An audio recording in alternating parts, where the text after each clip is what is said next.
Welcome to the National Football Show. Your boy Dan Sileo. Hope all are having a good day. Got so much on my mind right now, man. All these teams reporting to camp. Hey, did you hear what the NFL Network is going to do on Saturday? All 32 teams are going to be on display and on the field at the same time. And the NFL is going to go around to each and every single one of the camps. So you're going to get full blast NFL coverage, not only here on the JAKIB Media and the National Football Show, but you're going to be able to start watching because why? The NFL is king.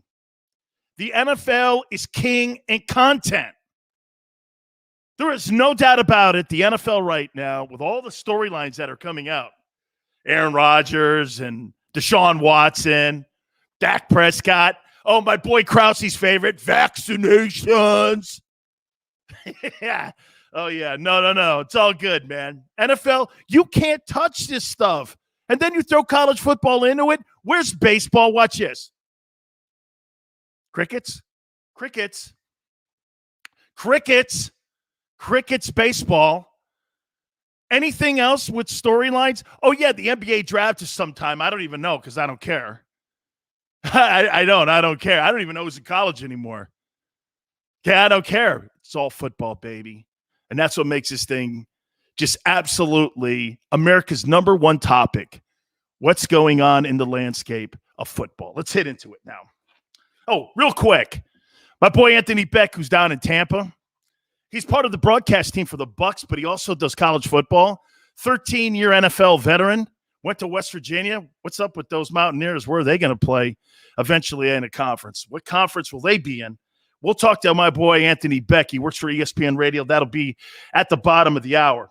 We'll also get my friend Rick Gosselin's thoughts from Talk of Fame Network, Pro Football Hall of Fame voter. He covers the Dallas Cowboys. We'll get his spin. Are the Cowboys really going to be a player in 2021? I'm saying they're a 10-7 team. I do not believe what everyone else is saying. Oh, man, this team could be a 12-win. I don't see it. I'm not seeing 12 wins. Not with that sorry-ass defense. So we'll talk to our friend Rick Gosselin. That'll be in hour number 2. Let's dive into this now. So this Aaron Rodgers story. Did you see a hippie freak show up to the Packer complex today? Sandals, walking in. It's got his Office shirt on. The Office, the TV show, which I've never seen an episode of, which I don't care. It's probably some pinko show anyway. He's walking in, right? Okay. Hey, what's gone on? What's happened? Of course, he doesn't really know anything around him. It's just all about single lane kaleidoscope, his own view, his own world. It's the world according to Aaron Rodgers. There's a movie back in the day called The World According to Garp. Well, this is the world according to Aaron Rodgers. Okay. I don't know. Who are you again? I've been only on your team for 10 years. Oh, yeah. Okay, great. Oh, he's one of them guys. What's your name again? Not that I'm great with names. Okay. If you're not working on my show, someone goes, Sills, remember meeting this guy? I don't even remember going to Arkansas. You're asking me if I know who that dude is. When I worked in, one company for 15 years, someone goes, hey, Dan, remember this? I go, I'd never. He goes, he's worked for you for 10, 12 years. Oh, okay. I'm one of them guys too. So maybe I'm more like Aaron Rodgers than I want to admit. So he's walking into the Packer complex. What's up, man? How you doing, guys? Doing? It's all good. I got to say this though. If you're in Minneapolis or you're in Chicago, aren't you loving what went on this offseason? Watching Aaron Rodgers moan and cry. This guy reminds me of one of my producers, Cal. Always got a tissue in his pocket. I don't know. What's up? Holy cow, man. Wait, what's wrong with me? Woe is me in Green Bay. I know. Wait. Oh, my God. This is the world according to Aaron. I don't know. My wife says maybe you have to kiss this guy's ass. Maybe you have to pet him on the head. Hey, it's okay, Aaron. It's okay. The world is okay. And we're better because you're in it, even though you're not believing any of that crap. You're not buying any of that. You're just telling this guy what he wants to hear, which makes it a lie, but it's okay because you have to lie to certain people. Oh, you're really great. Too bad. I wish I was a better liar. I'm not. I can't do that. Man, you're just a super dude. Then all of a sudden my eyes starts like flittering and stuff. And like, I start like my lip quivers and stuff. And because everyone knows I can't tell a lie. I'm just not very good at it. I try, but I'm not very good because I couldn't look that guy, Aaron Rodgers, in the face and go, hey, man, how was your offseason? And not go like this. Man, you were such a bitch this offseason. But I can't do it because I need that guy to perform. I need that guy to be a great player. I need that guy to be in the right frame of mind. Does Aaron Rodgers look like he can get knocked off his tracks if you have any kind of adversity around him? The quick answer is yes. Here in Chicago, Minneapolis, man, every time that guy rolled into my building, I would hound that guy. I'd be like I was at Cameron Indoor. You know how they always go after the opposing team? They find something negative about one of the college basketball players that Duke's going to play either a Carolina kid or NC State guy. Guy rolls in there. Hey, man, I hear your girlfriend left you because you're soft. And these guys all have like tissues. I mean, right? This is what you're going to do. Dude, seriously. You should just get a whole bunch of babies if you're in Minneapolis and Chicago and just put Packer number 12 jerseys on them. This guy's been crying and moaning the entire offseason. Oh, man, woe is me. Nobody talks to me right. Can you imagine another man talking to another man like that? Hey, I really wish that you would talk to me better. Like, can you imagine Aaron Rodgers in Philly or Boston? Why are you talking to me like this? He's up there with that lame-ass media in Green Bay. What do you think, really? How hard can the media be in Green Bay, Wisconsin? I'm sure there's really sharp-edged like sports writers in Green Bay. Hey, Aaron, how was that cheese sandwich you had yesterday over at Buc-ee's? I mean, what did you think of that hoagie that you had? Did you like the extra cheese? That's from Fond du Lac. Fond du Lac makes a nice set of cheeses. Do you understand? You're not going to get that anywhere in like big markets. Aaron, why are you such a moaner? But hey, let me back up. I'm sounding like a D lineman. My wife said it to me today, too. You know what she said? Guy like that, you got to kiss his ass. Do you have to really? I guess so. Well, let me ask you this, though. So when you're in the building now and kumbayas are going around and everybody's slapping hands and everybody's like, hey, welcome back, everybody. It's all good, the first day. You don't think there's any animosity inside that locker room for the crap show that you put on the entire offseason? Let's be candid here, man. That thing was a shit show the whole way. The whole way it was in the offseason. Completely. And it was all at his directing. The Packers, hey, they're not at fault at this, too. They are clearly at fault. And this thing was a ping pong that went back and forth. I have never in my life, playing against the Packers and covering the Packers, seen so much noise with a franchise that doesn't believe in having noise. And now you have to move forward. So I guess they cut this new deal now where he's informed the Packers that 2021 is going to be his final season in Green Bay. Here, let's do a little historical retrospect on this here.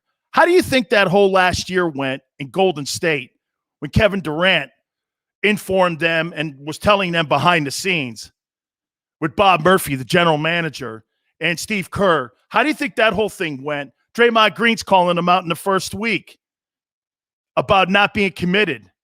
How did that? You don't think there's going to be any of that? Say you get out of the gate, and they got a pretty tough schedule, right? The Packers. That Green Bay team's not going to win 13 ball games this year. They may be actually a better ball team this year, but because the schedule is so hard, they could be an 11-win ball team this year, drop back maybe 2 games. So, I mean, you got a tough schedule ahead of you. And then on top of that, you've been sitting here with this entire crap show in the entire offseason. I mean, come on, dog. Brady's worried. You know what cool? Brady's worried about getting his guys together and getting his football team together, talking about going on another journey. And Aaron Rodgers is playing the ukulele for some dude in Hawaii. I mean, he is. Kalikalikiwaki is a fine thing. I mean, seriously, I thought he was Don Ho. Am I right? This guy's like Don Ho in Hawaii playing the ukulele. Kalikalikiwaki is a fine way just to say hello, Merry Chris. I don't know. Who cares?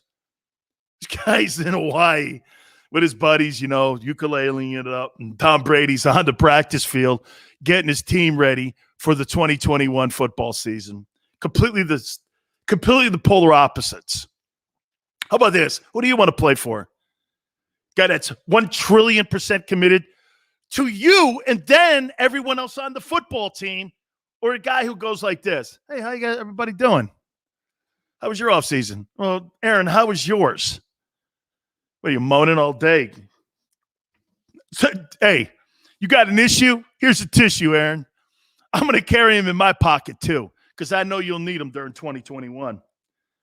Holy cow, man. Oh, real quick. I saw a lot of people on the internet about Simone Biles pulling out of the team competition in the Olympics. Here, watch this. Is she the GOAT? Absolutely. Absolutely the GOAT.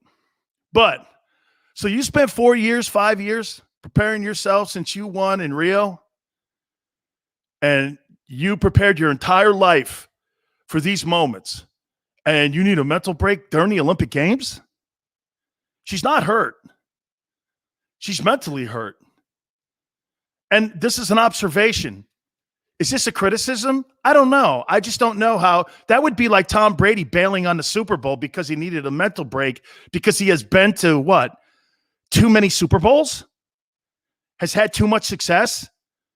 She's 24. We're not talking about an 18-year-old girl who's showing up to her first Olympics. Is it criticism? I'm not sure. It's more of an observation. If you spent 5 years of your life knowing that this was a pinnacle moment and you needed a mental break at that moment, you weren't mentally prepared to participate. And some are going to go, well, Dan, what about mental health? That's why I'm not criticizing here. I'm observing what I saw. You saw her in the first day of the Olympics. She was all over. She wasn't doing clean routines. Were they hard? Absolutely. She's the GOAT. I'm not coming down on her for that. I'm just asking you, if you had worked your entire life to get to a national championship game or a Super Bowl or to the draft, you're going to go to your coach and go like this, I need a mental break at that moment? How does that look? You think how about this? Let me ask you this. How does that land? Now, I see everybody on social media defending her. Okay, that's fine. I'm not really criticizing. I'm just asking a question. Does it come off, my honest questions, that you needed a mental break? I'm not going to say bail. I'm going to say you needed a mental break at the Olympic Games, representing your country. Just a question. You can answer it. I'm not going to do this. I'm not going to be on that Buccaneer team and go to Bruce Arians. Hey, Bruce, the pressure's built up to me, and I got to tell you, I know we won the Super Bowl last year, but there's been so much pressure for me. And, I'm not going to play in the Super Bowl on Sunday.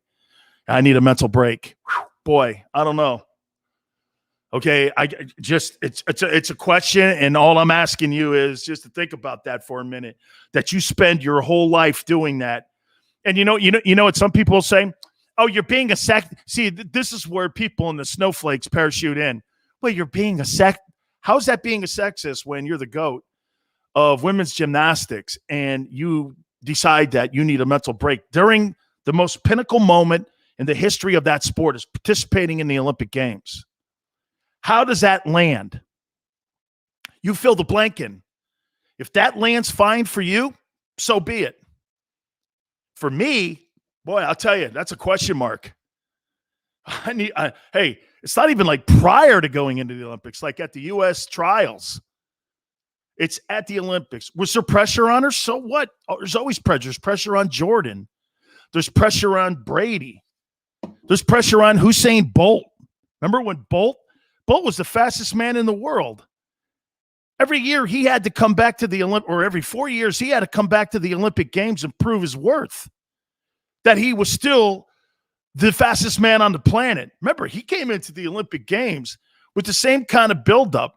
How would you like to have this? It's one thing to being called the greatest gymnast in the world. It's another thing to be called the fastest man on the planet. This guy puts a 9:58 on the board. He's always going to be judged by that in 110. When you're talking 9:58, no one runs that. Just saying, how does that land for you? All right. So, like I was just mentioning, Tom Brady. Brady's now down in Tampa. Guess what he was doing today? Because these guys are all in participation of, getting ready for the upcoming season. Brady's got his guys over at his house for like a dinner.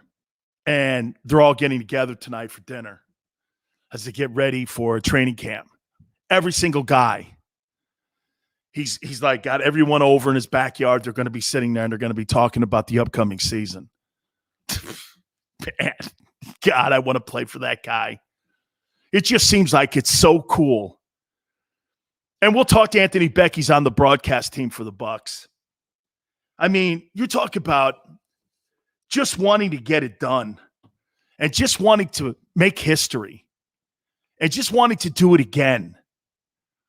That's what this guy's all about, man. What I did, those 7 rings, Brady locks him in I'm sure is safe, doesn't bring him out because he's looking for the next one. It's like this guy doesn't have one. I've said this before and I'll say it again. Tom Brady's the greatest 1-0 dude I've ever seen. He doesn't think about all the wins. He doesn't think about all the records. He doesn't think about the resume. He just thinks about what's next. He lives in the present. Tom, what are you thinking tomorrow? I don't care. I just know we got to get ready for the upcoming season, and it starts today. This guy's not looking down the road. He's not one of those calculator guys. Those people that like plot out their careers and who they're going to hose. Those are always guys that got angles. Because every guy who plots his life out like that has an angle. They do. They always have an angle in there because when you hit an angle, you got to hose somebody.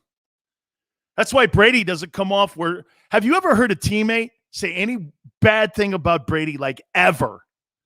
Have you ever heard anybody say anything negative about the guy? I've never – even when he was at Michigan and they were trying to replace him with the Drew Hensons of the world. Lloyd Carr the head coach back in the day, used to do this. Yeah, so Tom, when this guy was still kicking, Lloyd Carr, the former coach at Michigan's like, oh, Tom's the greatest of all time. And, he's a great Michigan man. And you're like, dude, you tried replacing him every single year. You were the head coach. And then finally you said, there's something about this guy. And it was halfway through his senior year. They did the same thing to Montana at Notre Dame. Dan Devine kept trying to replace the guy all the time.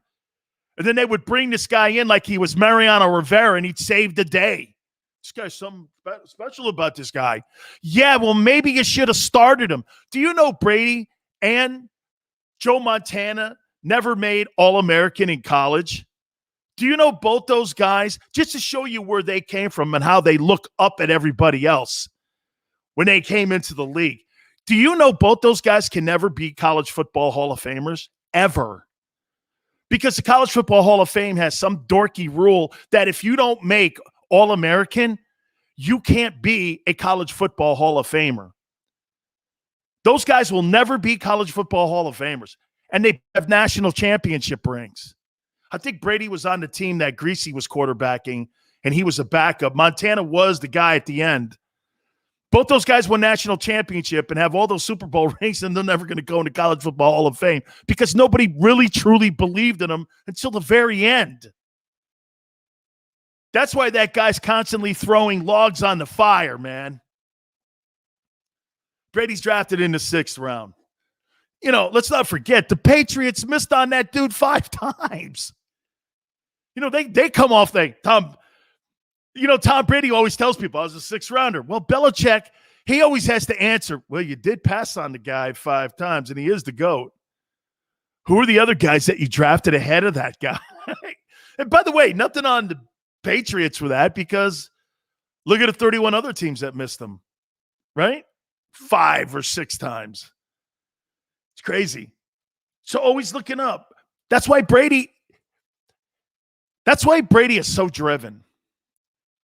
He was never going to have the distinction of being a 1st rounder. He didn't come out with the big hype. Remember who was on that Patriots team? It was Bledsoe. They just given him $100 million contract. $18 million sign the year previous. And there's Tom Brady. And then Bill Belichick's got to go to Bob Kraft and go, that money you gave him? Well, we're going to have to trade him. Oh, yeah, by the way, the best deal we got is for the Bills. It's in the division. What a calculated move. It worked out, too. That's why that guy is always going to be that guy. He is, man. Hey, how about this? I threw this out, and I threw this on a tweet. So Aaron Rodgers last year, right, in Green Bay. What if Brady wins back-to-back Super Bowls? And he decides to do this. What a better way to do it than just leave the game with my 8th championship and ride off into the sunset. If you're the Packers and Jason Licht, the GM, and Bruce Arians, do you call Aaron Rodgers up? Since you've worked this 1-year deal out where it's going to be like Last Dance stuff, and would you bring in Aaron Rodgers to take over for Tom Brady in Tampa? You're going to need a quarterback eventually, and it ain't that kid Kyle Trask. Okay? It ain't Kyle Trask. I can tell you that. But over Aaron Rodgers? I don't think so. What would you do? Yeah. Hey, Aaron, would you like to come play in Tampa? Bruce Arians. Can you imagine going from Brady to Aaron Rodgers? Be like this, man. I think I'll stick around for another 5 years. Even though I'm 70, I'll hang in here for a little bit and see how this thing plays out. And then I'll hand it off to Byron Leftwich or Todd Bowles. It's going to be an interesting 2021 season, right? It really is. Let's start it off with the Bucks, and we'll talk a little college football with my boy Anthony Becht. Becht works some college football games, and he's plugged into the college game. He works, like I said, the broadcast team for the Tampa Bay Buccaneers on 620 WDAE, my former station in Tampa. Let's get his thoughts on all the things that I'm saying here. We'll talk to our friend Anthony Becht. You keep it here on the National Football Show. I get scared sometimes. Of a lot of things. Joining in. Decisions. The dark. The dark. But I once heard someone say, But as I always say, it's okay to be afraid. as long as you face the fear. And keep moving forward. Wherever you are in life, count on the name trusted in insurance for over 80 years. Independence Blue Cross. The savoring taste of a good bag of beef jerky is so enjoyable at any time of the day, as long as you can find it. Here's what we suggest. Pure Bull Beef Jerky is our answer, and soon it will be yours. Locally produced in the Philadelphia region, this high-quality, healthy protein snack is easy to secure. Go to steersnacks.com, and you'll see hot garlic, tropical heat, Pure Bull dry rub, and our favorite, Huck and Fod. What's that? Huck and Fod. Go now to steersnacks.com. Welcome to the Wildwoods, the perfect place where you can safely do everything or nothing at all. Catch a wave, take a nap, go for a drive, grab a bite. It's your vacation, and we're doing everything we can to make it a safe one. The Wildwoods. Your vacation, your way. The International Brotherhood of Electrical Workers, Local Union 98, is a proud sponsor of The Labor Show with J. Doc and Krause every Saturday night from 6 till 8 p.m. IBEW Local 98's highly trained and superbly skilled electricians are the best in the business, setting the highest safety standards in the electrical industry. So when you're planning your next industrial, commercial, or residential project, choose an IBEW Local 98 union contractor. Learn more at IBEW98.org.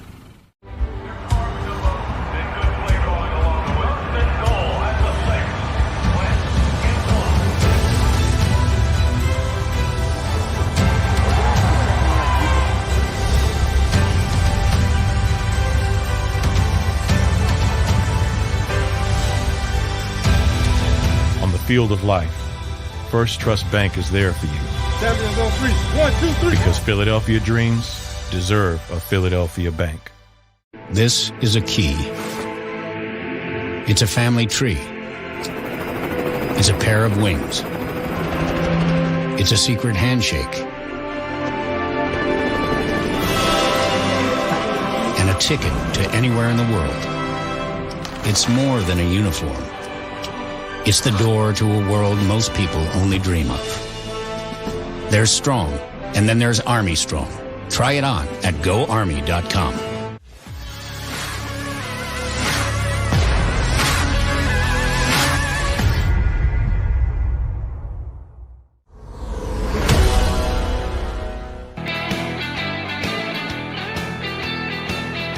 Welcome back to the National Football Show. Dan Sileo.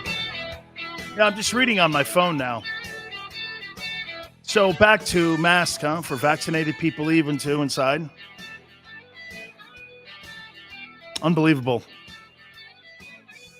3 different stories in the last 3 months. Man. You want to know why you frightened, folks? Because you don't know what you're talking about. Or how about this? You're changing the yardsticks on us all the time. Man, oh man. Can't get anything straight. And most importantly, you can't be honest. Just say you don't know. Anthony Becht will join us, part of the Buccaneer broadcast team, and we'll get his thoughts on college football. So that's coming up here in a second. 13-year NFL veteran, too. Came out of West Virginia, and we'll talk to him about all this relocation and stuff going on in college football and power conferences and the Bucs on the broadcast team, as I said. So this Deshaun Watson case is pretty crazy. You know, now the Texans are throwing a number out. Get this, between 3 and 5 first-rounders. Better pump the brakes on that one there, Junior. You're not getting that at all. Now with guy with the collateral damage he has, this guy had – this is like Deshaun Watson. I'll compare this to. Deshaun Watson is a Ferrari that was in a car wreck, in a pretty substantial car wreck. And you're trying to pawn it off as brand new with no damage to it. You're not going to get the market value with a car that's been in a wreck like that. He's been in a train wreck. And hey, and for the record, you don't know how that car's going to respond, still having dealt with the repairs that you have to make on it. You know what I mean? You don't know what's going to happen here. Is he going to play? Is he going to be suspended? What I don't like, though, is I'm still hearing people that are in the media saying he needs to be suspended. Bro, you don't know what the issues are yet. You have no idea what the evidence is. And to quote one of my favorite movies, Training Day, Lonzo Harris, man, it's not what you know, it's what you can prove. You may think and you may have a theory. Now, I'll grant you this. You got 22 cases, and there's now a couple criminal accusations against him. I think there's 2. Now you're starting to get a number now where Captain Obvious could even see that there's something to this. You know, you just can't keep denying it going, what are you going to wait till it gets to 30? Well, maybe there is something to it now. You know what I'm saying? But don't you think, let me ask you this, just as a public safety issue, if you had the starting quarterback of the Houston Texans with 22 sexual assault cases in any one community in this country, wouldn't you think that he was a sexual predator? You want that guy off the street? What if you or I were accused of 22 cases against women? Isn't that a serial rapist?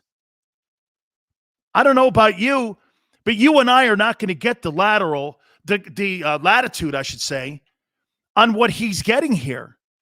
So what's true? This is my problem with this story.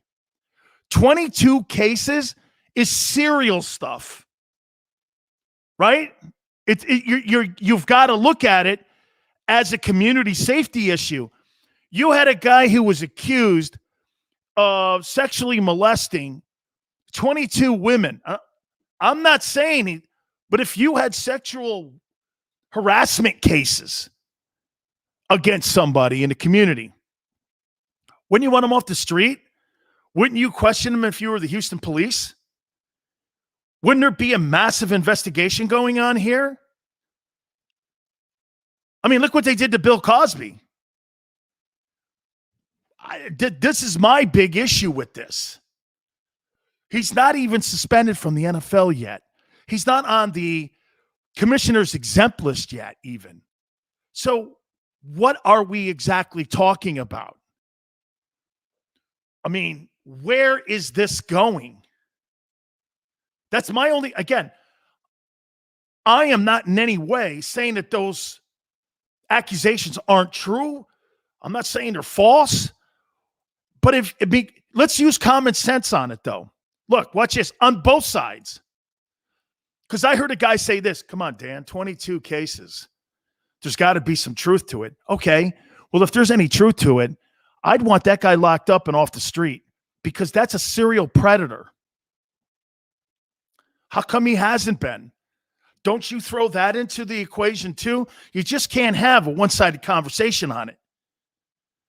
That's what and then you don't have the commissioner's office doing anything about it yet.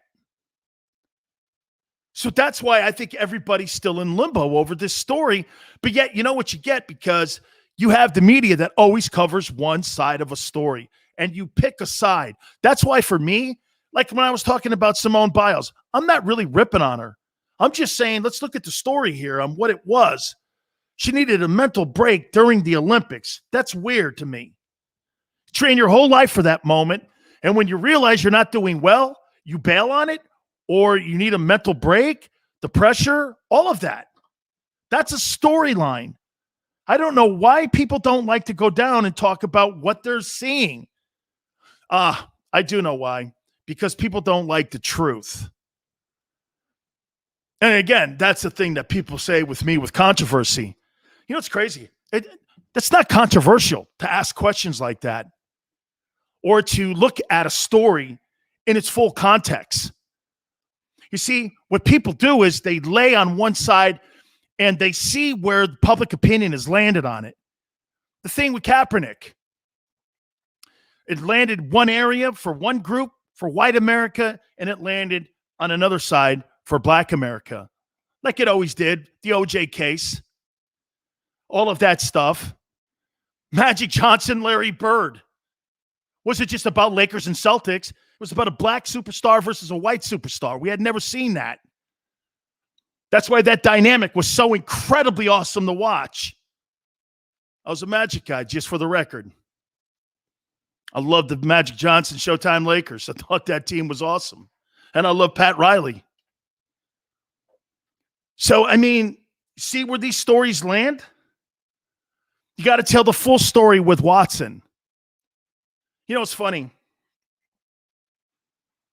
I was having a conversation. You know, somebody asked me last night, Dan, would you make a trade for Deshaun? And I said to them, I go, well, I mean, if I would want to talk to the NFL and see where the NFL investigation is going. Then I would want to talk to Rusty Hardin. And then you know who else I want to talk to? I'd like to talk to Tony Busby, the man that's representing the women. Because if I'm going to bring a guy like that into my community as a general manager, my job's on the line. Say you're Howie Roseman or you're Kevin Colbert with the Steelers, Roseman with the Eagles. And all of a sudden you pick the phone up and you start having conversations about that guy. I mean, you better have all your ducks in a row there if you're doing that. All right, we'll talk more about that, but Buccaneers getting ready for the upcoming season. Training camp right there in in Tampa and college football, all this movement going on between OU and Texas. We had Dabble Sweeney on with us yesterday, and he thinks that college football will never be the same. Let's bring in my friend Anthony Becht. He joins us now. And Anthony, let's first, before we get into the Bucks, let's talk about this college landscape, man. I mean, you're big into the college football world here as well. OU and Texas, I get they're going to grab the money, but here's what I would say to them. Boy, if you think you're going to roll into that conference where you can't play a lick of defense in the Big 12, where you give up 30, 40 points, and you go to a conference that plays all defense, you may be grabbing the money, but don't be shocked if you don't look like Nebraska in a few years. How do you see this whole thing, man? Yeah, I mean, look, I look at Oklahoma and I think, okay, these guys can bang with some of these SEC schools, but let's be honest, when we're talking about the playoff system and they get there, it hasn't been real close competing against the SEC. The team I worry about, I know the money's good, and I think they already make a lot of money as it is we've already starting to forget about Texas. I think they might just fall off the map completely. How are they going to compete? You're right. You talk about the limitations that program has. I know Steve Sarkisian has stepped into the head coaching role, and that probably all this talk was probably given to him at that point when he says he's going to come in. I know they think it's going to help them from a recruiting standpoint, but let's not get it twisted. LSU's, Alabama's, Auburn, they're getting the players, and you already got supposedly some of the best going to Texas, and it's never panned out for them. So you're right. I worry about them just completely falling off the map. So the landscape is changing. Eventually, this was going to happen. I'm a little disappointed on the sneakiness that they've gone about this to make it happen. There's no reason for it to happen because I don't think anybody was going to say Kansas or Kansas State, they were going to jump in front of Texas and Oklahoma in this madness. They weren't. I mean, they weren't in position to do that. So just the fact that it wasn't leaked and wasn't out there, just kind of an eye-opening thing for me at least. How about this too, Anthony? Now that move has been made, there's going to have to be counter moves that are going to have to be made by the Big 12, by the Pac-12, and maybe even by the Big 10. Like I said, I had Dabble Sweeney on yesterday.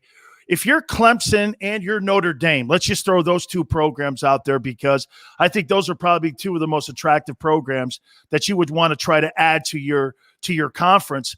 What direction do you see those programs heading? Notre Dame, of course, has the NBC contract, and Clemson just has a powerful program. However, they get away with it because it's like being in the NFC East right now. It's not a really big-time conference right now, the ACC, so they got pretty much a yellow brick road to the Final Four. So how do you see that playing out for those two programs? I mean, why would you change either what you're doing? Right? I mean, Clemson, like you said, they've kind of had the stronghold.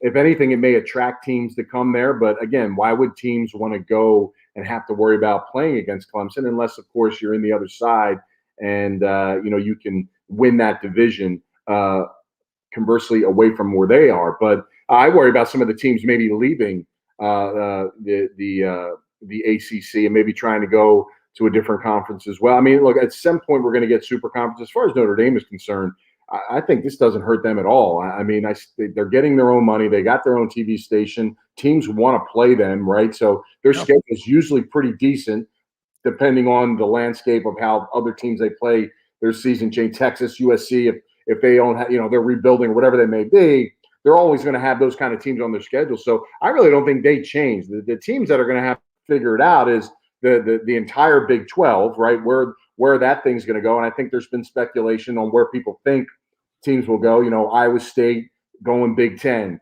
potentially Kansas as well. And then the rest of those kind of heading over to the Pac-12 and making that a little thicker with those teams. So, it's interesting how it will unravel.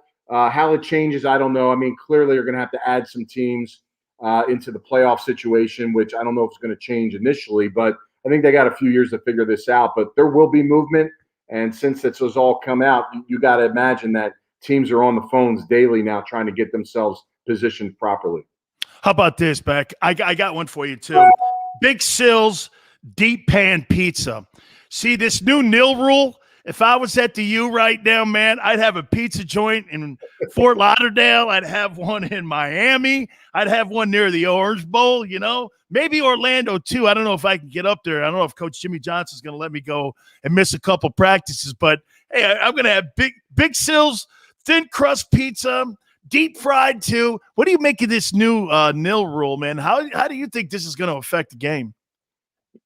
Well, I'll tell you, it's interesting. I mean, you think about the players on the football team that would be able to maximize the situation. Immediately you think about quarterbacks, right? Because they're obviously the focal point of the team. I mean, you don't get a lot of big money getting thrown to a tackle, a guard, or unfortunately a D tackle. It's just not happening. I mean, it's just not enough to go around, Dan. So even tight ends, I'll even put it out there. That's just not happening. So, you hear a guy, like Saban talk about, his quarterback's already hitting close to 7 figures. Wow. What does that go in the locker room? I mean, look, there's a lot of players coming from some really bad situations that are trying to make the money in the league, and now they got to deal with the pressures and some of the things they see within their own locker room in college. That may twist a couple guys and guys, maybe pull some guys. There's got to be a little bit of equality or equity in for those other players. How do you do that? I don't know. You can't just force a company to give money to the tackle. It's just not happening. They want the biggest players on the field. So that's going to be one thing I think that you'll have to deal with. Another thing, too, is, the kids that are going to be making this, are they going to get educated properly? You see this in the NFL. It's hard to educate the rookies and second-year guys to get their money straight and make sure they're going in a positive way. Now you're talking about a high school kid who's getting ready to go to a big conference, signing on to a marketing team, ready to jump on board right after his last high school game, maybe before that. So, look, my kid's a quarterback. He committed to Iowa State. He's going into his senior year. All these things are kind of, part of that move now. But the one focus has to be for the kid is, making sure he's educated properly and understand, listen, you're a football player. You got to go out there, play. You got to be a starter. Those things that happen before you can even, think about some of those NIL opportunities that'll be out there. Let me take you over to the NFL for a couple questions here now. Obviously, you're on the broadcast team for the Bucs too, and I'll tell you something, Anthony, that I've really been watching from afar here, and I'm going to try to get down there. I don't know if you're going to be there for Alumni Sunday. I don't know if you're going to be over there, but I'm going to be there for Alumni Sunday. I think it's August 1st or something like that. I think they're going to have us together out there, and I'll tell you, it just looks like a boatload of fun to be like playing for Tom Brady. I mean, he's brought joy to that organization. Everyone, why do I look at that and say, man, that just looked like it was like up in New England? He's brought that entire philosophy down to Tampa. Am I right when I'm seeing from 30,000 feet that it just looks like it's a cool place to play? I think Brady was blessed with the opportunity to play in such tough situations.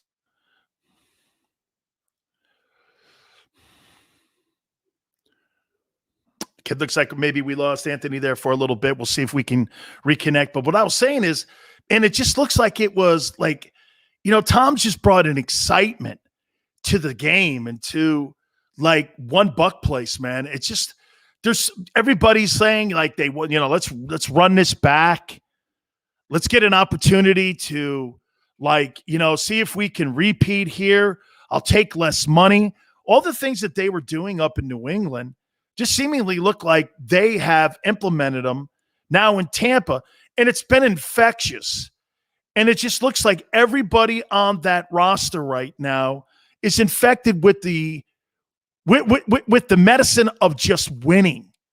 I don't think that gets enough credit. And Anthony, what I was saying is, it just looks like it's an infectious time there now, and that Brady has just like put an injection into that locker room where these guys are all saying, let's run it back. I'll even play for less money. Guys never do that when it comes to less money. But as you were saying, it just looks like that's the environment in that room now.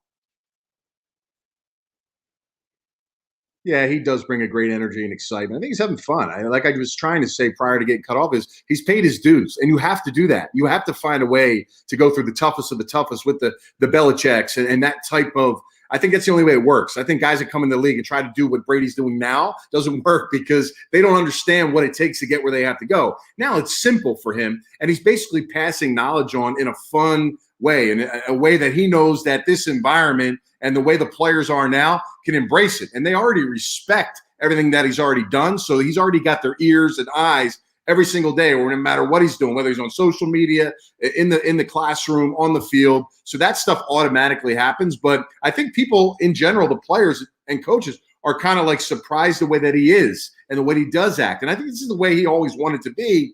In the back of his mind, he understands that he couldn't have done this, 10 years ago, 15 years ago. And now he's just kind of reaping the rewards of what he's been able to learn and do in New England, and now bring kind of a fresh way of doing it now in Tampa Bay. I'd be remiss if I didn't ask you the storylines going up in Green Bay. Hey, Anthony, I was saying this earlier. Oh, man, you know what, man? I'd be carrying tissue boxes around with me all the time, and I'd be handing them to Aaron Rodgers going, here you go, son. If you need to have an issue, here's a tissue. And, I mean, maybe I'm talking like a D lineman, but how do you think this thing plays out in the locker room now? You think the players are just going to because it's been a train wreck, man, and not by him, just by him.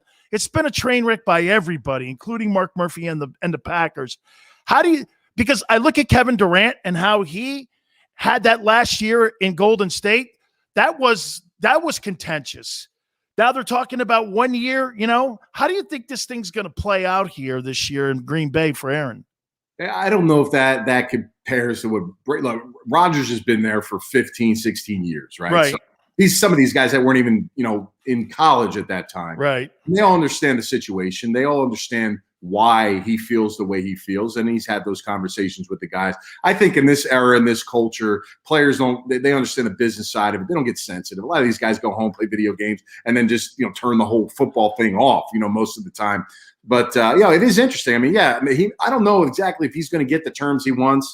I don't know how anybody wins in that situation, because he clearly wants the ties to be cut, at least after this season. And even if he does or doesn't, and he plays for this year, is he all in? Is he like, if the ankle kind of like is sore, like, am I going out there and, pulling the old Favre way of playing?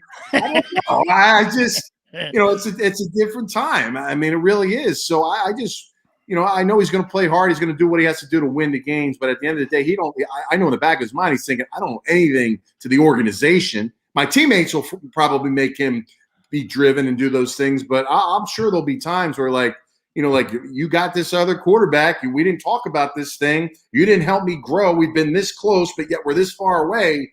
Like, why should I care about you? So, look, he's made a ton of money. It's clearly not about the money from what I see. But, again, the guy has other interests, apparently, right? Like, football is not just where he's at, but he has played a long time. He's past the limit. So it's kind of like the level that he's playing at's been sick right now, but watching him play at this age and comparable to what Brady and these guys are doing so late in their careers is phenomenal. But, not having him on the field or not seeing Aaron Rodgers on Sundays would be hurtful to the league and the fans. So, will you get the pinnacle quarterback that you want to see week in and week out in Green Bay? I hope you do. But, man, there's always going to be tension and questions, and regardless if he's at the training camp or not. Spoken like a true tight end at Becht's quarterback. That's for damn sure there, brother. Hey, always my roommates on the road, always in the hotel room. It was me and the quarterback, no matter what. We were always best friends. That's for sure. Yeah, over here at Target. Hey, Anthony, thank you so much, brother. I appreciate you doing this, man. Thank you. All right, you got it, man. Take care. You got it. Anthony Becht, part of the Buccaneer broadcast team, and also works some college football. We'll take a brief timeout. You keep it here on the National Football Show. I get scared sometimes. Of a lot of things. Joining in. Decisions. The dark. The dark. But I once heard someone say, But as I always say, it's okay to be afraid. as long as you face the fear. And keep moving forward.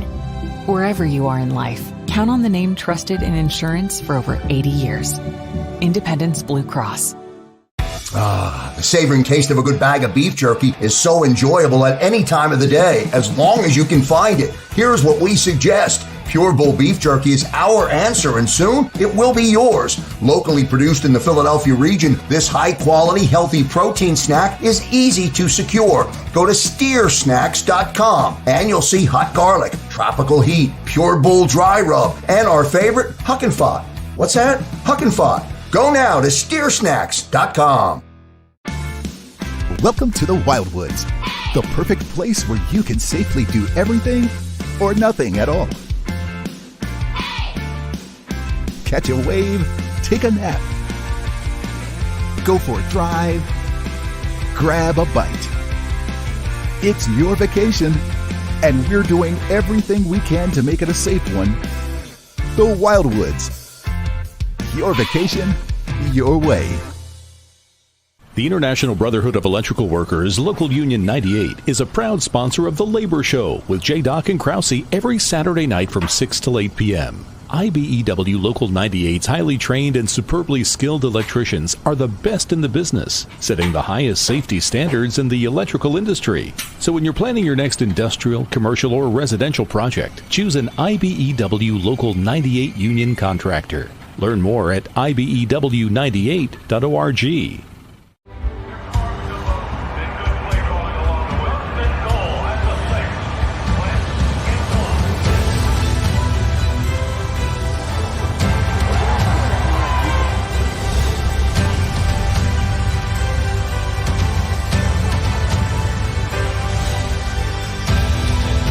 Field of life, First Trust Bank is there for you.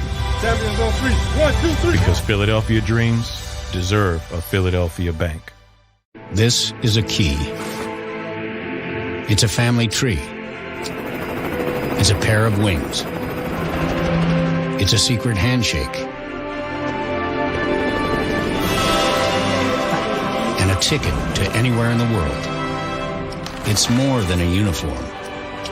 It's the door to a world most people only dream of. There's Strong, and then there's Army Strong.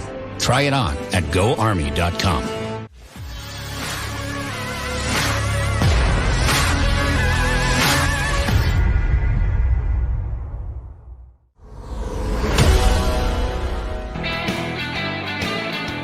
Welcome back to the National Football Show. Dan Sileo. One thing with Aaron Rodgers here, too, to look at. Hey, first ballot Hall of Famer, no question about it. No question about it. One of the absolute best players ever to play that position. There has been very few players that I have ever seen that could spin that rock like he can. So when we're talking about first ballot Hall of Famers, he's on that list. He's going to be considered one of the greatest guys that has ever played that position. Absolutely. But then when you dive deeper into winning, and this has been my criticism of Aaron Rodgers. Watch this. NFC Championship games, 1-4. 9 touchdowns to 8 interceptions. These are all in NFC title games. You know, Tom Brady is just not gauged by what he does during the regular season, because if that was the case, I could look at Marty Schottenheimer and tell you this. He was a former coach that coached in the National Football League, and here's a guy that's got more victories than what Chuck Noll did. This guy's 6th all-time in winning. He's got 206 victories, but his record in the postseason is 4-14. And so when you're talking about a guy who did not perform as a head coach in the postseason, and he had some marvelous teams, especially those Cleveland Brown teams, make no mistake about it, man. You're gauged by what you do in the postseason, especially when you're a coach and a quarterback. You know, when you're a defensive tackle, you're pretty much going to be gauged on what kind of numbers you have when it comes to sacks, the type of defenses that you played on. And when you're an offensive lineman, you're going to be gauged in the kind of offenses that you had when you were playing with that star quarterback. But when you're a quarterback, you're gauged on what you do in the postseason. Look, I'll throw this out at you. People always had a conversation before Brady won these last 2 Super Bowls, whether or not Peyton Manning was truly the GOAT at that position. I never at any time ever thought Peyton Manning was the GOAT when it came to quarterbacking in the NFL. And I would even throw this at you. Do you think Peyton Manning over or underachieved in Indianapolis? You think he over or underachieved? Some of you out there, because you're fantasy dorks, would end up doing this. Well, God, look at the numbers that he threw up, and look at all the amount of regular season wins that he put together when he was there in Indianapolis. And then I would turn around and say this to you. That guy won 1 Super Bowl in Indianapolis. And you're telling me that guy, he overachieved in Indy when you had Marvin Harrison and you had Reggie Wayne and you had Dallas Clark and you had Edgerrin James and you had Marshall Faulk and you had an offensive line intact for 10 years, and Tony Dungy, a Hall of Fame coach, you think that organization over or underachieved? I'll ask you again. He completely underachieved in Indianapolis. That's a fact. And get this, his postseason numbers dictate that. Look at his win-loss record. I think Peyton Manning's 11-10 as a postseason quarterback. You can try to somehow do what politicians do today or the news media and how they act, and that is to skew numbers to make it so it fits your narrative. But reality in sports is this. You're gauged on wins and losses, and you're gauged on scoreboard.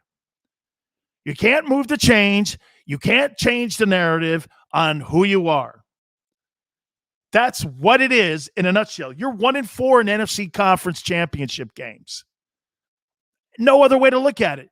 Watch this. 48 touchdowns to 5 interceptions. An insane number. How'd you do in the postseason? Got beat again in the NFC Championship game. Guys, I don't know how to put it any other way. When I look at Aaron Rodgers, I don't see winner. And I know some of you out there going like this. Well, look at all the wins that the last 2 years, he's 26-6. So what? It's resulted in 2 straight NFC conference title losses. And you want to know what? Last year you had it at home at Lambeau and you still got beat. You had everything lined up in front of you. You had home field advantage throughout the playoffs. You had everything, and you still threw up on yourselves. End of the day, that's what you're gauged on. How do you think Peyton Manning, you know Peyton Manning and Tom Brady, you know what that era reminds me so much of? Tiger and Phil Mickelson. Phil Mickelson's a great player. He's a great golfer. Major champion winner, won a PGA championship this year. Spectacular champion. Just so happens he played in the era of Tiger. That's what it is. Karl Malone, great player, super player. Clyde Drexler, great player. You played in the era of Jordan. Nothing to get around that. Just what it is. Wilt Chamberlain, as great as Wilt was, played in the era of Russell. It's just you're second fiddle in that conversation. And some guys can't take it because, it's about team. Well, Tom Brady, really? I tell people this conversation all the time. You can't name me one Hall of Fame guy that Tom Brady played with that they won all them championships with, except for Gronk. In his 20 years in New England, he never played with one Hall of Fame player that won a Super Bowl together. And that Randy Moss don't count because they didn't win with him. They got to a Super Bowl and they got upset, the undefeated season. But they never won a Super Bowl together. Just because you have tremendous talent on your football team, that doesn't necessarily mean you're going to get across the finish line. We saw that in Brooklyn this last year with the Nets.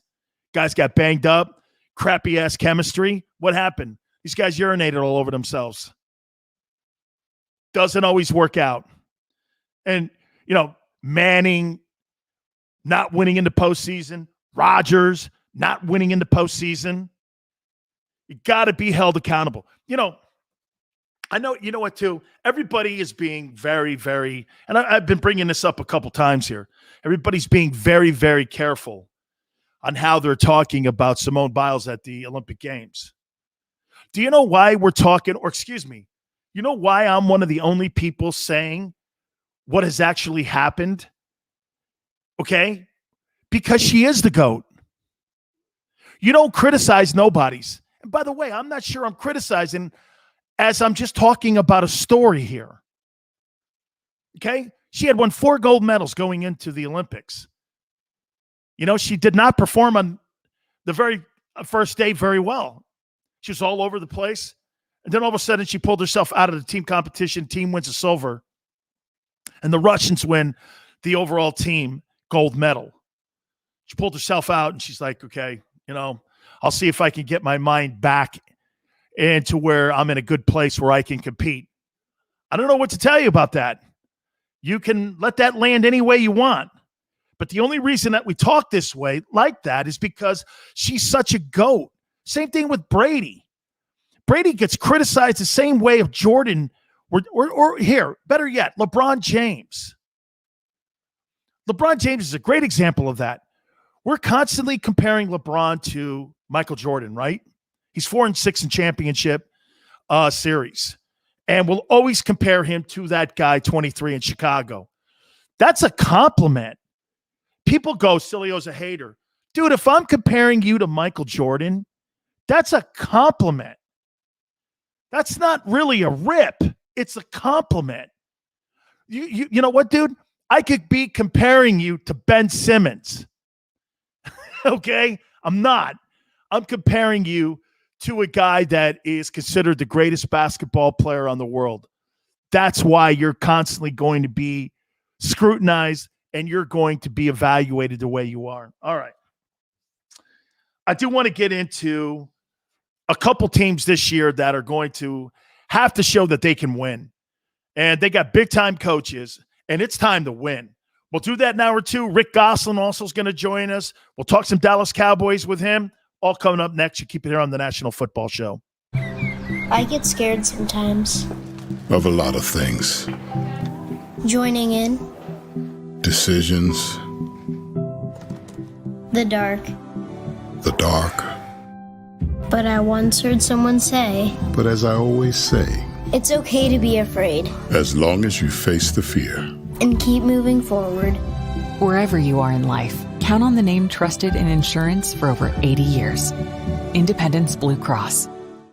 The savoring taste of a good bag of beef jerky is so enjoyable at any time of the day, as long as you can find it. Here's what we suggest. Pure Bull Beef Jerky is our answer, and soon it will be yours. Locally produced in the Philadelphia region, this high-quality, healthy protein snack is easy to secure. Go to steersnacks.com, and you'll see hot garlic, tropical heat, Pure Bull dry rub, and our favorite, Huck and Fod.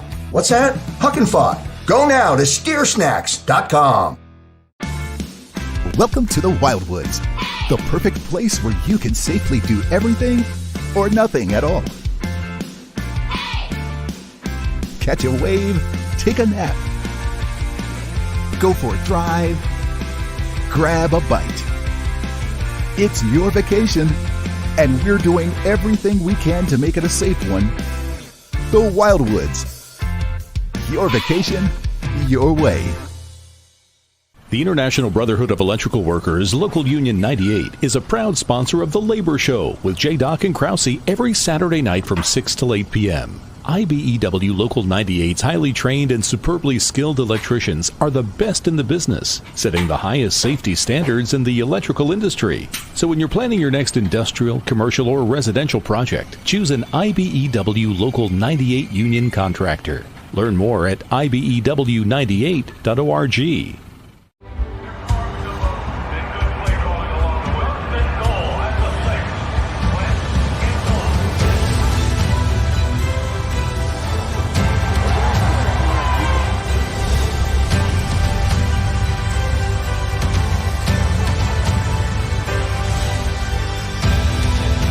Field of life, First Trust Bank is there for you. Champions on 3. 1, 2, 3. Because Philadelphia dreams deserve a Philadelphia bank. This is a key. It's a family tree.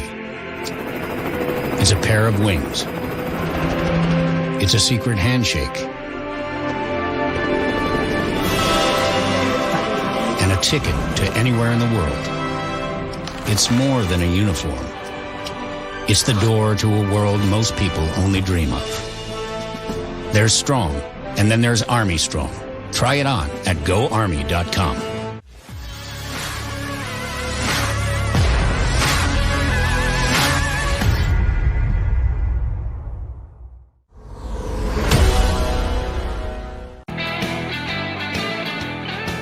Hour 2, Dan Sileo, National Football Show. Welcome aboard with us.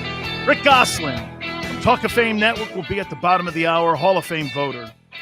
We will get his perspective on the upcoming season for the Dallas Cowboys.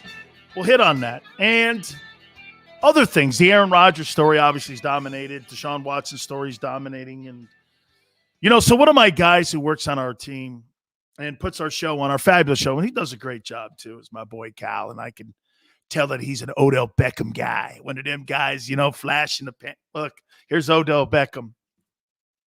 Every time I see that, man, it's a great catch. What a great catch. Oh my God. He's so gifted, man. What a wonderful player, I guess, at times, because I don't really see him, and I haven't seen him for the last 3 years. But hey, I remember when he was in New York at Monday night, he was really like a special something, because they went so much in New York. Oh, wait, they didn't. Oh, that's right. They went to the postseason. Then he was on a boat smoking weed, allegedly, or whatever he was smoking. It's probably something else. Probably Cuban cigars or something. I don't know. And what the hell do I know? I'm 30,000 feet looking down, right? What the hell do I know about the greatness of Odell Beckham Jr., right? So, then all of a sudden the New York Giants give him a contract, $95 million. You're like, wow, this guy's getting paid $17 million a year. And you know what the Giants figured out? It only took him 3 months. Got to move this guy. They gave to him that contract, and then they said they had to move him. They were shopping that guy as fast as they gave him that deal because they knew that they were going to go through a transition with a new quarterback and a guy who was going to sit in that organization and bitch about not getting targets and blaming a young quarterback as they were trying to develop him. They knew that that was going to be oil and water, and they were not going to be able to have that same dynamic in that locker room because Eli Manning was a guy that was a veteran. He was able to handle Odell Beckham. And at the end of the day, guess what? That was not going to work for them, having Odell Beckham there with Daniel Jones, Dimes Jones, who I think sucks. They were not going to do that, man. They couldn't have it. That's why the general manager of the team was already thinking the fact that Eli was going to play one more year and they were going to have to move the guy, so they moved him. That's why Beckham got moved out of New York as quick as he did after he signed that deal. So what'd they do? They found a fish in the water that was going to bite. And you know who it was? It was Cleveland. Because nothing goes to Cleveland. I mean, really, the only thing they've ever had in Cleveland is Jim Brown and LeBron. Honestly, other than that, it's been nothing. LeBron and Brown, that's it. And LeBron, as soon as he won that championship, pulled the ripcord and said, I ain't staying here for my brand. Cleveland, are you nuts? So what did they do? They needed to get somebody in that organization that people were going to show up and go and watch football games because the team had sucked for 28 years.